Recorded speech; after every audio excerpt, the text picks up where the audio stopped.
The first time I played the PHX was roughly around 2008, and it was at the Montreal Drum Festival with Paul Brochu, Mark Kelso.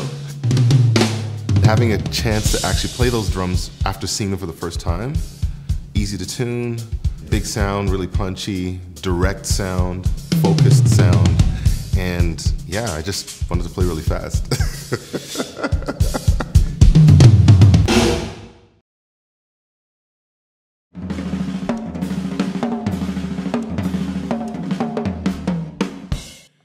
David Frangioni, modern drummer. I'm here backstage in Fort Lauderdale. Bryan Adams is performing, which means his drummer, Pat Steward, is performing.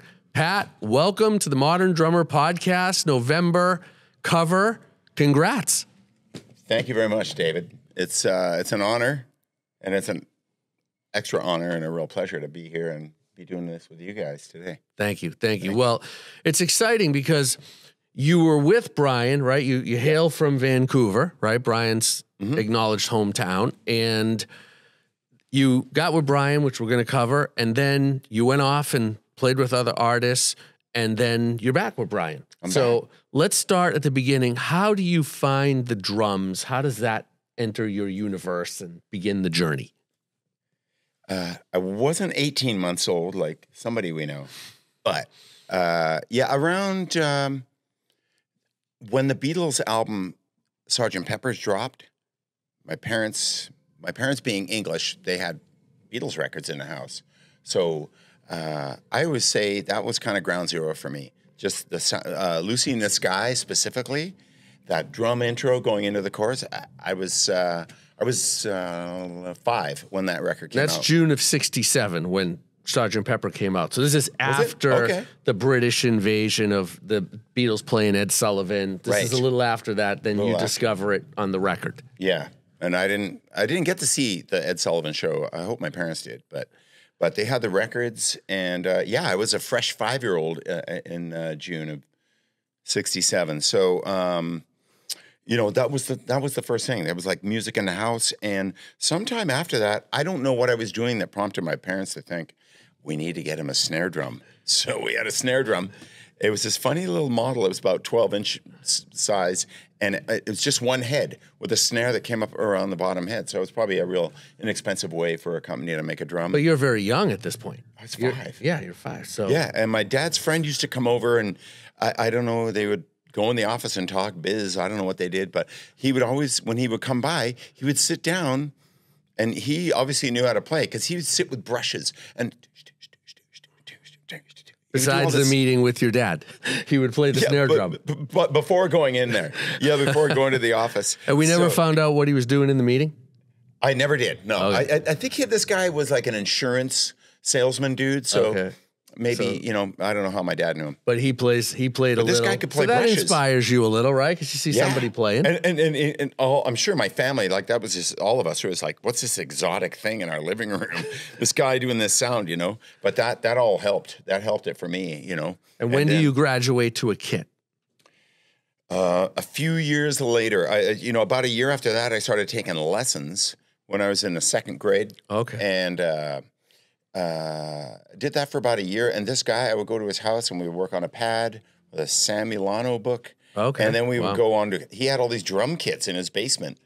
I don't even know what we did. I don't know. I wish I could remember what beats we played, but I did that for about a year, and then about a year later, my dad got for Christmas, he got it was a little kit. It was like a bass drum, a tom with an L arm and a cymbal and a snare. That's all. There was no hat. So my life became the Sears catalog, because in those days, you could open Sears catalog. I get a hi-hat stand. So, you know, one year I got a hi-hat stand, and one year I got a 14-inch floor tom. So you're assembling the kit to hit the final. Based on my birthdays, you know. I love it. You know, so, you know, in 3rd grade, I was about 8 or 9 when I got that first little kit, you know, and then it wasn't until a few years after that, when the first Bad Company album happened, which was 74-ish. Yeah, 73. Yep, 73. And so I was Simon Kirk. So when I was about 12, when that happened, and my friend went to his house after school, he put on headphones, he used to drop the needle, because it was literally only vinyl in those days. And he just started playing along, and I went, oh yeah, I can do that. And I put it on. I knew exactly what to do. And then I was like, I got to go home for dinner. I'm riding my bike home going, I need to get a stereo and I need to get headphones. So, you know. And now you start playing to albums. And that's how I learned, really. I mean, I had done some lessons and things on pads, but really and there was no one really going, oh, you're into this. You should, we should find you, I should do more lessons. I'm not sure. My parents were really supportive, but I was figuring it all out on my own. Sure. And with albums, and it was you know, Foghat and Doobie Brothers and Kiss and all that sort of early Zeppelin, I would imagine. Yeah, at and some Zeppelin. point. And my brother's a couple years older, so we moved from Canada. My mom remarried, and we lived in California in Thousand Oaks. And my brother he is going to this junior high and bringing home, you know, some Black Sabbath, some Deep Purple, Zeppelin. You're getting into Doobies. Classic rock now. Besides, all of that. So all those guys they're always in any of our heads. They're just, you know, Bill Ward. You got to do some things that guy did amazing things. You know, there's so many. You know, you get these conversations, and another guy will go, he'll name 6 other drummers that I didn't just mention it, but I'm like, yeah, and them, you know, because people go, hey, who's your top favorite? Who's the top 5? There isn't top 5. Right. You know, well, there's a lot of influence and there's a lot of inspiration. Yeah. And as that kind of evolves and you listen to other drummers and you hear new bands and songs, it all gets into the mix.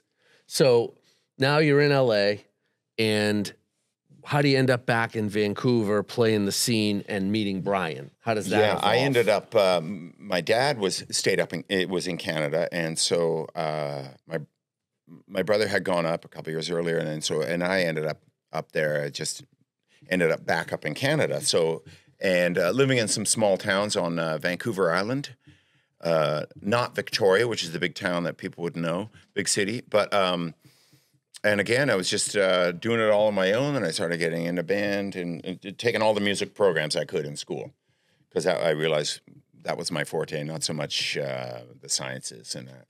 So, and then, you know, a few years after that, I had a band, and you know, when the police blew up in the late 70s, I was in high school, and I was like, I got obsessed with those songs, the band, the music, and of course Stewart, and I still love it. I still love it all, especially those first 3 records. And so I had created this kind of hybrid style of playing based on that and some other ska bands from the London scene, English beat, and these beats that I had never heard, but it was exciting.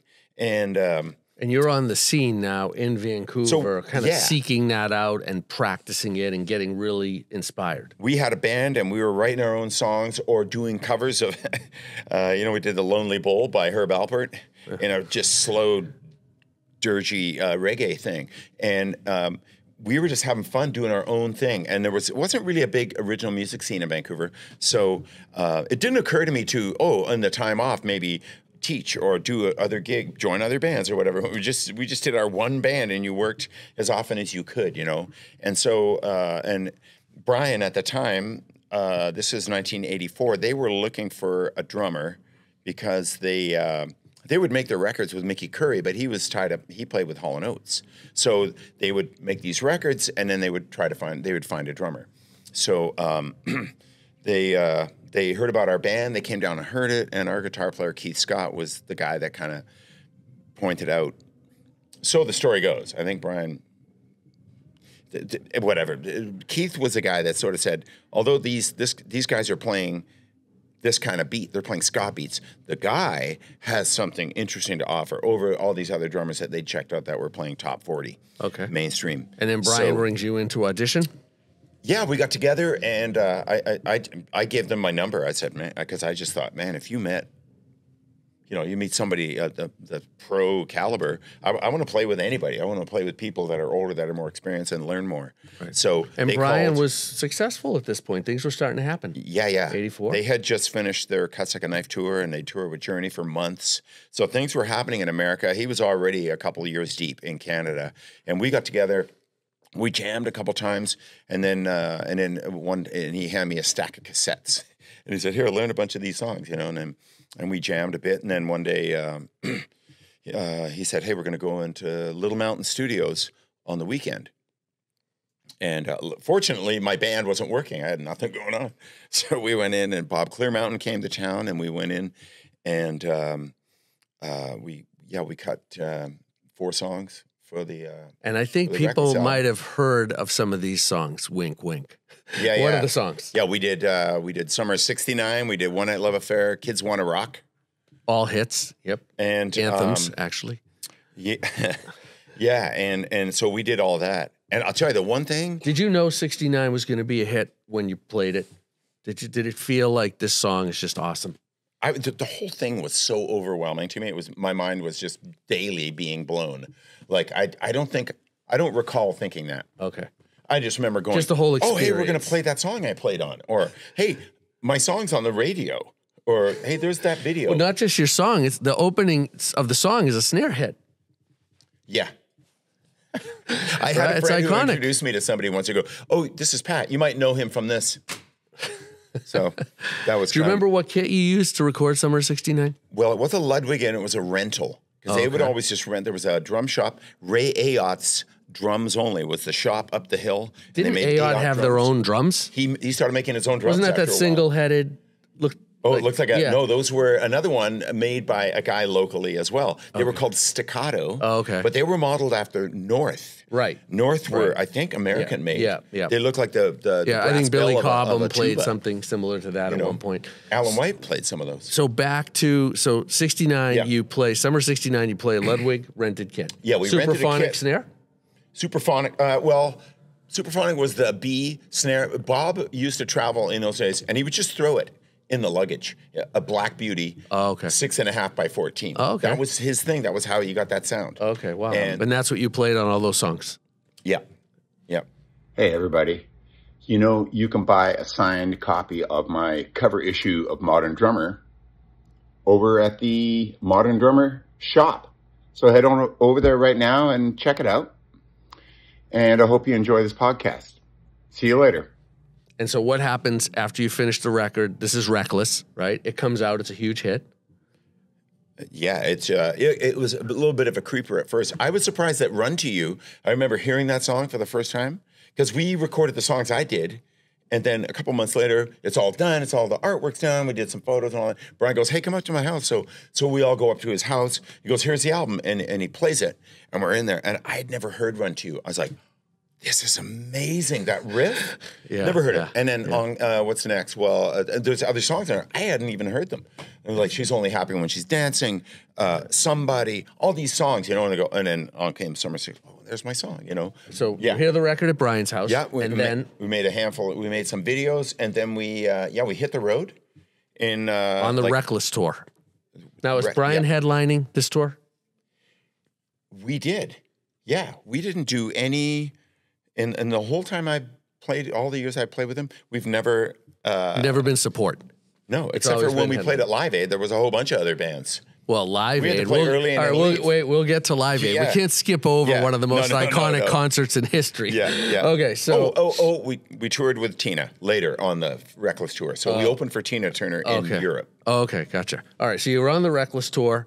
Yeah. And everything's going great. Is that when Live Aid happens, in the middle of that tour or some point in that tour? Yeah, we started like, it was basically, the day after Christmas of '84. Okay. And then it was when it started. And then by June, somewhere along the way was, there's this, I don't remember, there must have been some interesting conversations because we knew about Feed the World and Bob Geldof, that British song. Yep. And then We Are the World had happened.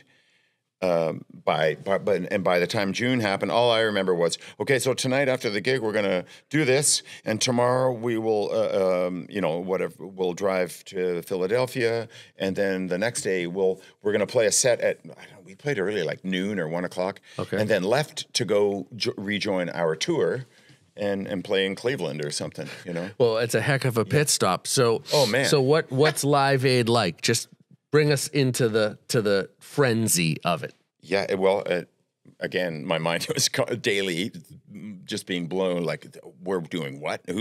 So we get to this. I think it might have been maybe the first time. It was certainly the first time I'd done a big it's a stadium. Multi-band bill. It's 80,000, 90,000 people at a stadium. Yeah.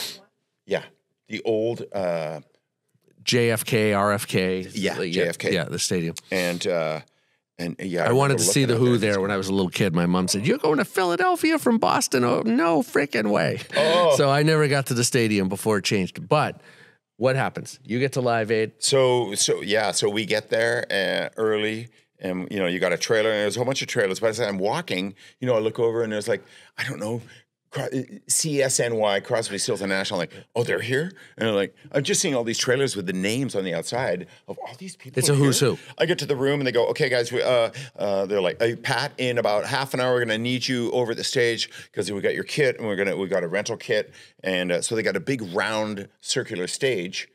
And while REO Speedwagon was playing, my kid is on the other side, so I'm sitting there with my tech. I'm getting everything set up the way it's got to go, and then what? It turns around. Yeah, after they would play, the MC would come out and speak to the crowd. Oh, and then what would happen? The amazing thing about Live Aid is that is the first time transatlantic satellite-driven simulcasts were happening. They would go, if you were watching it at home, they went, okay, that's REO Speedwagon. And now we have Queen. Boom. And they're in London. Wembley. Yeah, that's right. That And was incredible. MTV went back and forth between London and Philadelphia. Yeah, which at that time was groundbreaking. Yeah. So you're set up, it turns, what happens? What do you open with? I forget the exact order, but I believe, which is insane, I think we opened with Kids Wanna Rock, which is like fourth gear now.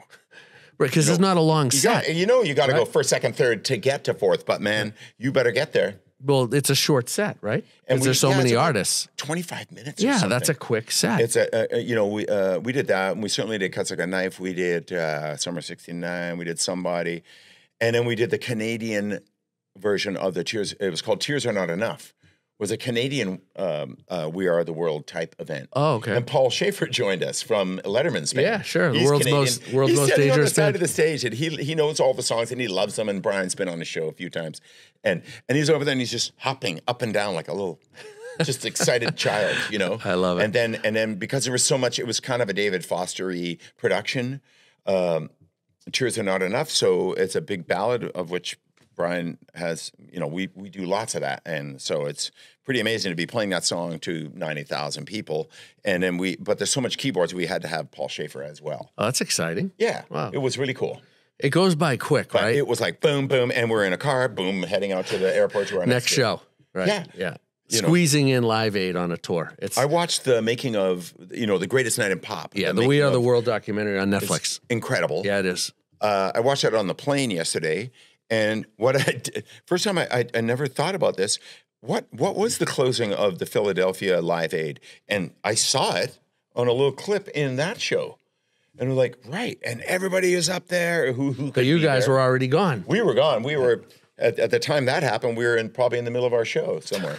Amazing. So that tour continues. Yeah. And then what happens on your journey with Brian? Okay, so then, so we do that tour. It involved a couple months with Tina Turner, like I said, in Europe, went to Japan, and that was sort of the end of it. So it was almost we weren't on the road for 12 months, but we were on the road for a good part of 12 months, and in those days, you go out and do like a month, and then you do 2 months, then you do 3 months in America, It was hardcore. I was, at that time, I was still really young, and I didn't have I wasn't married. I didn't have a relationship or anything. So as far as being gone from home for 3 months, nowadays, I don't know it's hard.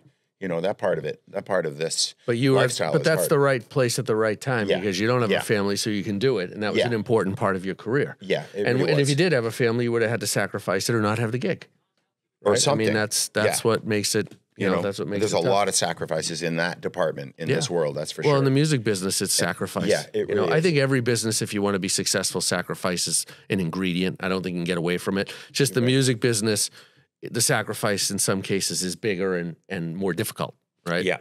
So what happens?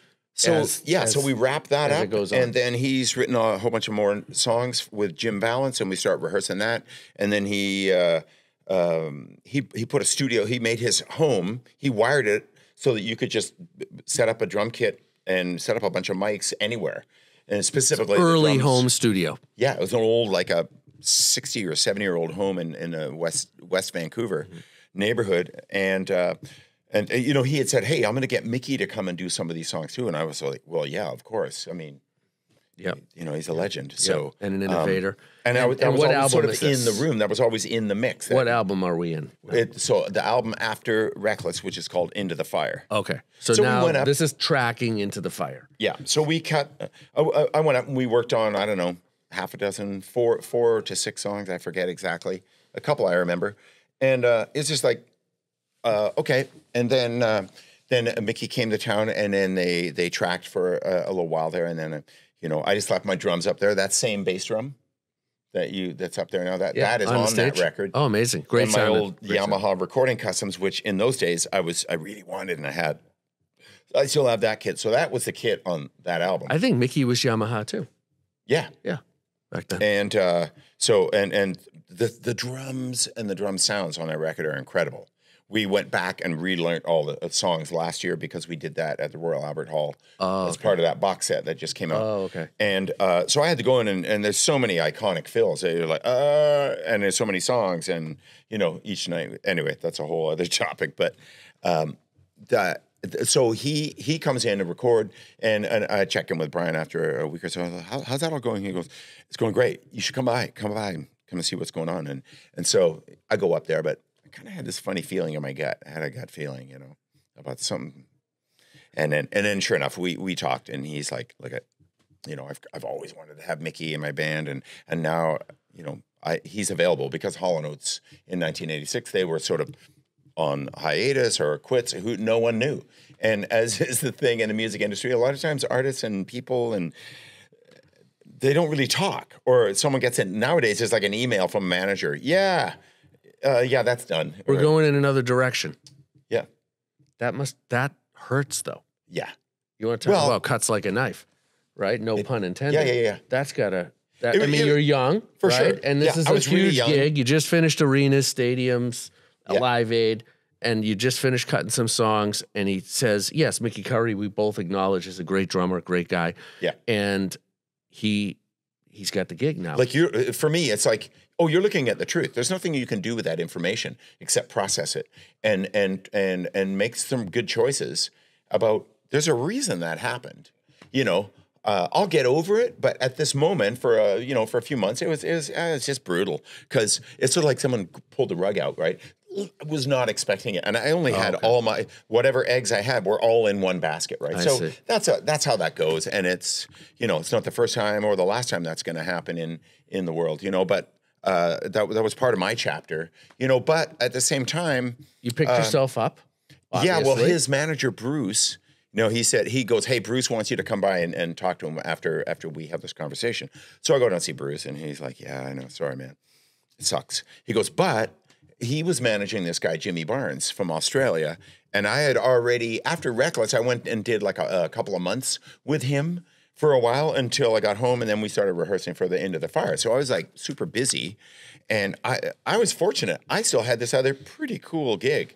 And Bruce told you in this meeting that you he could said, do look, that gig? This is still happening. You got that going on. If you still want to do that, I went, oh yeah. He goes, yeah. Well, we're going to go down in about a month. We're going down to Australia, and there's this, and we did a whole bunch of work down So there. you landed on your feet, and really the Bryan Adams camp helped. You stayed in the family. I worked with that same office at management company for a number of years. That's really upstanding of everyone to just kind of lick their wounds and say, hey, how do we keep going in the best direction that we can? Yeah. In hindsight, that was a nice way to go forward under the circumstances. Yeah. I'll tell you, the hardest thing was we went to rehearse. And whatever my mental state was at the time, I was rehearsing for this Jimmy Barnes thing that was coming up, and I was just like, oh my God, I can't even. I was having a hard time sitting in a room, and we're going to run all these songs for hours. Our rehearsals go. Sure. I'm like, could we just get out and do the shows? That's where I was at. I just needed to get past beyond where we are, but it's going to, out of analysis and onto the field, back to the gut, and let's get rocking. So, and that did end up happening.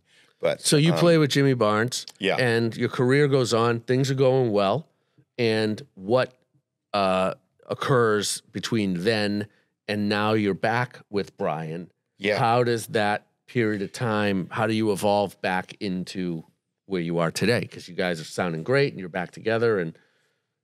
Yeah, we're having a gas. You know what? And we stayed in touch. You know, after about 5 years, when he started working with Mutt, he was pushing. That's a great thing. I always admired that about Bryan, was that he was writing with Mutt when they went to go do Waking Up the Neighbors. He was pushing. He was holding on for dear life to, I want to work in a studio with my band, because a band, you know, that's his thing. That's what he does, you know. Right. And with Clear Mountain, and they made amazing records, amazing performances, amazing sounds, you know. And so one day he goes, "Hey, come up and come in. I want to try on a couple of these songs that we were working on." You know, and we went and did I Can't Stop This Thing and a couple of other songs I don't even know. And he goes, "Yeah, no, it's not." He realized, he goes, "I know what Mutt wants, and I just thought I'd try it and see." And humans can't do when a guy wants a machine. It is what it is. No human can do that. Right. It's and Mutt has a very specific thing that he does and that he wants. Yeah, and and so at least, oh well, you know, we stayed in touch. Right. It wasn't about you. And it was about any drummer at that point. No, and I realized that, and that was a kind of a healing moment, because he went, "You're doing the same thing Mickey's doing." I went, in my mind, I'm like, I am? Wow, okay. I guess I woke up this morning and thought, these are the choices one should do. Right. Whatever they were, apparently I'm making the right choices. Right. So that kind of helped. Two great drummers take it in the same direction. Apparently. But it's not going to touch what programming will do if that's what you want. Yeah, and you know, Mickey Curry, I know Mickey Curry, but I've had to learn a lot. As Mark Griffith and I spoke about, he's going, "Wow, you probably more than anyone have had to really, really study him and go in deep and learn all the stuff." And, because it's in the nuances. It's in the nuances. Yeah. So then what happens after after Mutt starts Waking Up the Neighbors? Well, so they kind of just went on their own for a while, and I worked with some different. You know, I always say I kind of skipped when the Reckless thing happened for me to go to the studio. I kind of skipped a bunch of steps. You know, being in the trenches and working. So I had to go back and reach and hit those steps. Like, you don't get to go to 4 without 1, 2, and 3. Yeah. We're just making you do it a couple of years later. That's right. I always say there's no elevator to the top. Right. So you were in the elevator for a minute and you had to go back and take the steps. I had the brass ring, and then I had to put it down over there and then go back and do some steps. Yeah. So that was fine. I worked with all kinds of different things, and then I started to do session work, and I really loved doing that, you know. And you were in Vancouver doing that? Mm-hmm. Okay. Yeah, and a couple times at Little Mountain, but there was another studio in town at the time called Mushroom, which is where Hart got their start, actually. Okay. And in the 70s. But Michael DeRosa. You know, and now the tables turned. This guy that I knew of said, "Hey, I want you to come in and work with this band." I go, "Oh, I've heard of those guys. Yeah, long hair rocker dudes." And I always had like kind of short Billy Idol hair or something. And so I go in, and now the tables are turned. Their drummer is this young guy, and they're like, "We need to get these tracks in a day, and you have experience, and he doesn't." So I'm like, you know, so I would tell the guy to come by. I want to meet this guy. Like, I'm the guy in there replacing you or whatever. Sometimes that didn't happen, and I get it. It's brutal. They don't want to come there. He doesn't want to deal with that. It's a tough mental and emotional challenge. Had been on both sides of that fence, you know. So I get it, and I appreciate. And you did that record. And I did that record with this band, and you know, they sort of came away. It was a smaller band, but that one of the guys in that band went on to become a huge producer nowadays, Brian Howes, and I've worked with him a few times lately, and he put that band Hinder on the map, this guy Brian, years later. But anyway, so I just bunch of different things. My friends were starting a band at the time, and it was very kind of like Crowded House. And we jammed a couple times, and I was like, my head was in, I want to tour and be a sideman, and that's like a wage. That's a way you can make a living as a musician. Mm-hmm. And the bass player is one of my best friends. He's like, "You're not really into this, are you?"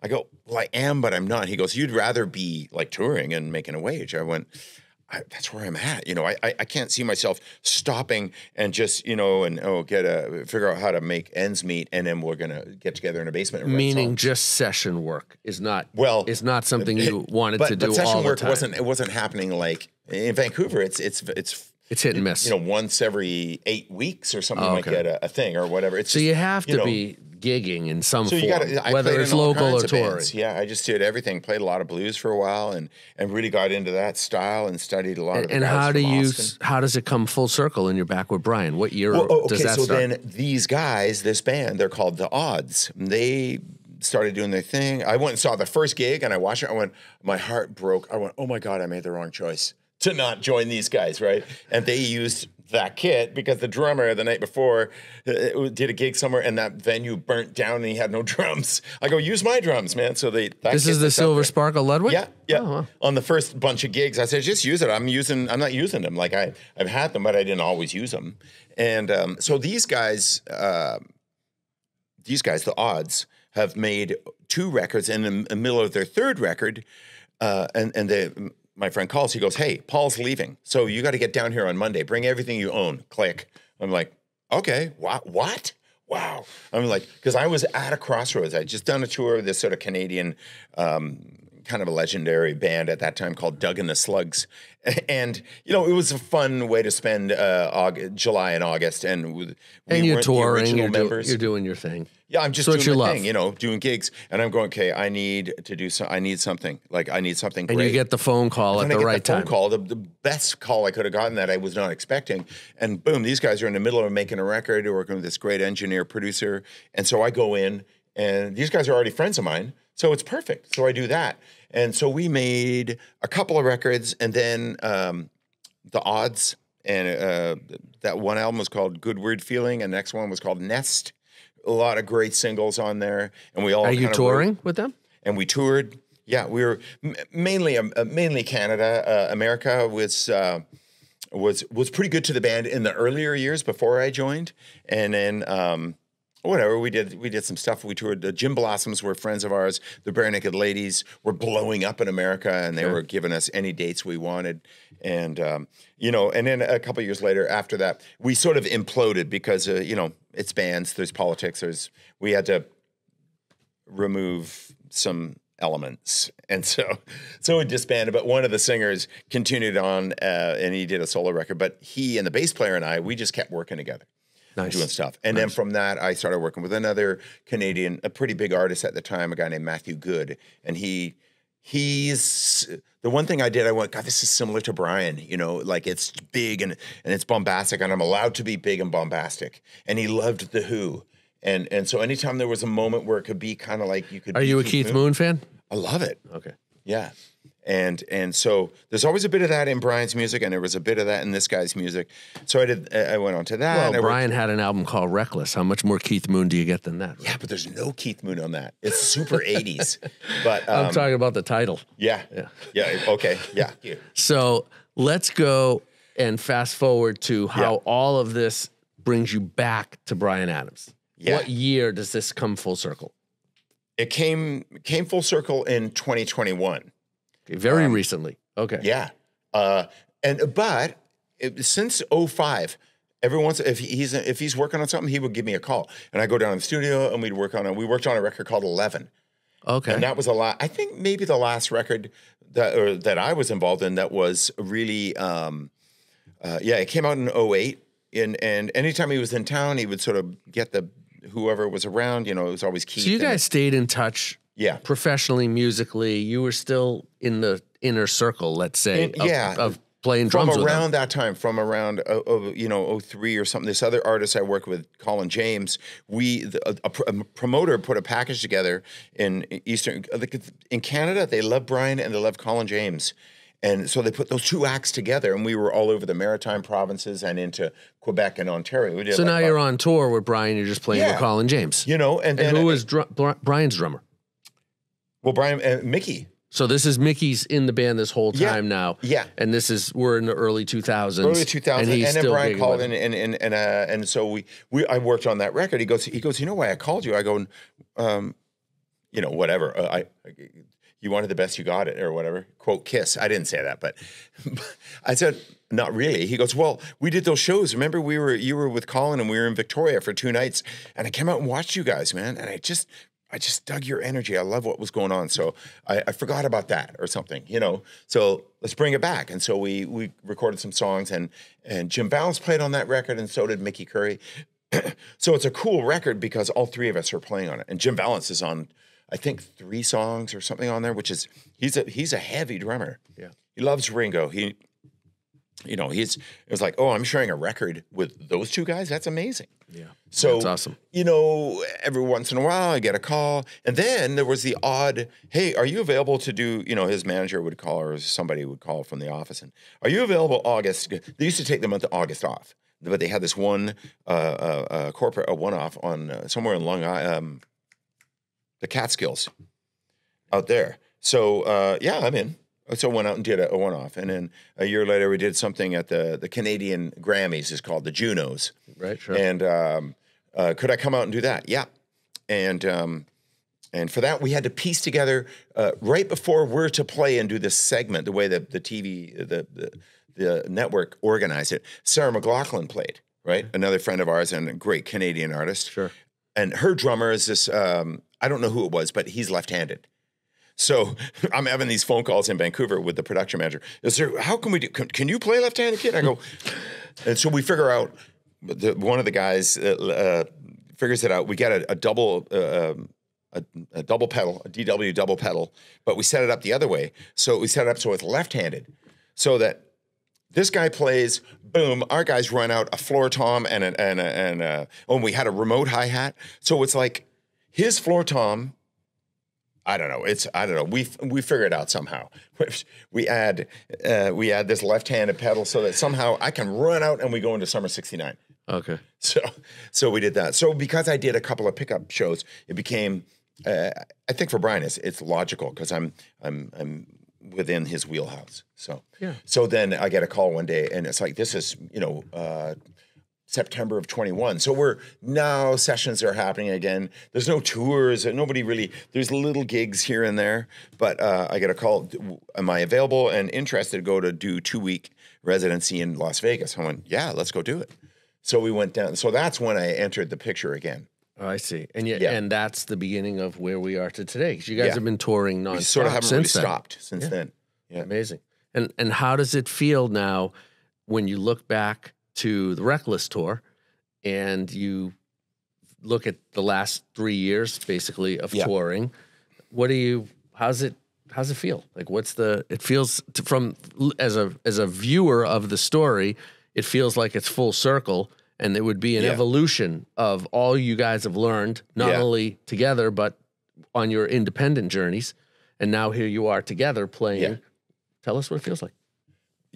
You nailed it exactly. It's bringing all the experiences that everybody has back to the table. And a couple of these other guys have been here for a while, but Keith Scott has been here all along. Day one. So for me to come back in and be hanging out and playing music with Keith and Bryan was familiar territory. You were a teenager pretty much, right? When that started. Yeah, I was like 21 when we started that record way back, So, there you go. This is like 40 years this year since we recorded that, Amazing. So it feels great. There's got to be an X factor when you're playing on stage with somebody that it's just so intertwined that you only get when you've played together that much and for that long a period of time. You know the songs inside and out, but you also know the musicians and the little things. Yeah. Right? That's got to be part of the gig now, I would think. Yeah, and you tell me. Like, any band that has long-lasting members, for sure, there's that the DNA is in the room or something. And because Keith and Bryan, Keith's been in the band the whole time. Other than Bryan's acoustic thing that he did, Keith's been at every show pretty much. Yeah. And Gary, the keyboard player, did. I guess I don't know how that went. Where they did a duo thing and they toured a lot. Oh yeah, I saw that a bunch of times. Yeah, that was his acoustic unplugged. Yeah, that they did for a while. They did, and that was Gary on piano. Yeah. Then it was great. Yeah. So and it's funny. People, we run into people and they're like, "Oh, well, how long have you guys been playing together or something?" And then between Saul Walker, the bass player, and Gary Bright, the keyboard player, and I, we sort of had this moment where we kind of go, and they go, and then they point at me. They go, "Well, he's been here the longest." I go, "Yeah, but I just started in 2021." They go, "But you've been here 20 years, and you've been here 7 years." So it's a weird. It's not. There's not really an answer, but yeah, I've been part of it since '84, And there was about 15 years where I just wasn't at all, you know, and then I see photos sometimes I go, oh, right, I never saw him in those days. Yeah. I love it. So, I love it. All right. So what advice in closing, okay. Pat Steward, Bryan Adams, Yeah. what advice do you want to give to drummers on what the biggest lesson you've learned? If you could pick one. I know there's many, but pick one. Okay. Well, yeah, in this story, which involves coming in and then being asked to step aside and then getting a call to come back, you know, the step aside part was, you know, that it was a hard thing. It was like emotionally, it just, you know, it tilted my world. But I knew not to, I'm not going to take this out on him. I'm angry, I'm frustrated, I'm angry or whatever. But it's not like, as you hear stories about bands punching each other out, you know, like, hey man, this isn't working. Oh, you know, and they like, it's not really my nature. And I knew enough to go keep the door open, you know, so that was a lesson. Keep the door open, you know, put the emotions aside, or you got to deal with it. But put that aside, keep the door open to opportunities and look at what that opportunity was, what that was about, you know? And like I said, so there was no arguing. Wait, you're going with Mickey Curry? Why would you do that? Like, that guy played on all the records. He's the best guy. Of course. You can't argue with that, you know? So you learned from it. You actually took a step back and said, wait a second, this is the goal for me. I want to play as well as Mickey Curry plays. Yeah. Right? To be able to be an A guy, I mean, which you've become and in many ways you were. It's just a matter, look, as much of it has to do, when we look back in hindsight, as much of it has to do with other factors besides A guy, B guy, whatever, as there's so many dynamics that go into these things. And we don't know that until we take a step back. It's not just about Pat or Mickey playing, you know, this or that. Yeah. There's a lot going on in an artist's life that impacts their decisions. Yeah. And it's not about you or me or Mickey specifically. No. We've all been on the receiving end of bad news of results that we either didn't see coming and certainly didn't want to see coming. But it happens, and when you can take a lesson from it, that's huge. Right? Because, you know, there's a lot of pain and a lot of confusion even sometimes when big shifts occur. Yeah. And you've got to be able to get past it. And not only take the lesson from it, but persevere. How many musicians, not just drummers, but all musicians quit? That's the end of their story when something like that happens. Yeah. And we're all dealt a different amount of like emotions and abilities to deal with intense challenges. Yeah. And you did it. So, and now you're back. You know, I had a meeting with a world famous manager. He's iconic. He's managed for 50 years, some of the biggest bands in the world. And he was telling me this story of how it doesn't apply to your story in terms of Bryan, in terms of the details of it, because he was talking about getting screwed over and things that didn't happen to you in this situation specifically, but he was actually deceived. And there was a typical music business scenario where, you know, double crossed and all these horrible things happens in all the business, but especially music. And at the end of the story, there were three of us at the table, and the other person said, oh, so you told that guy to jump in a lake and like that was it.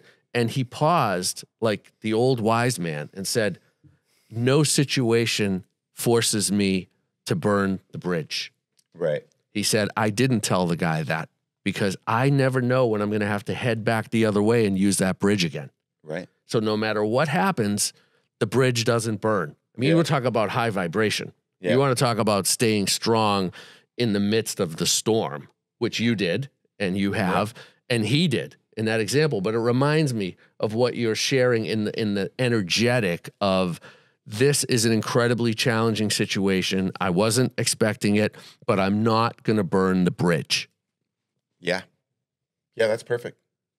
Exactly, buddy. Well, your playing is perfect for Bryan Adams and many others. I hope everyone out there can check out Pat. I also hope that everyone out there can check out the new issue that Pat's on of Modern Drummer. And don't forget to subscribe to All Access Modern Drummer so you get the printed edition. It's 12 times a year in digital. It's 6 times a year, the 2 issues times 6 in print. You got your Modern Drummer swag on. You have great taste in shirts. I think we go. both I do. know. Mine's vintage. saw Yours you is on. a little newer.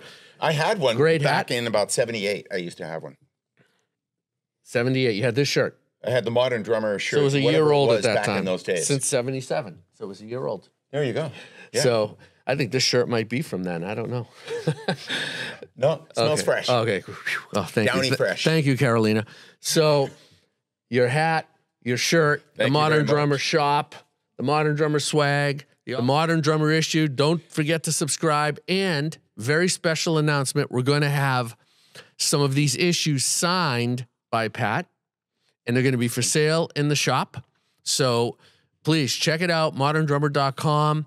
And thank you, everybody. Thank you, Pat Steward. Thank you for taking the time. Continued success on the Bryan Adams tours.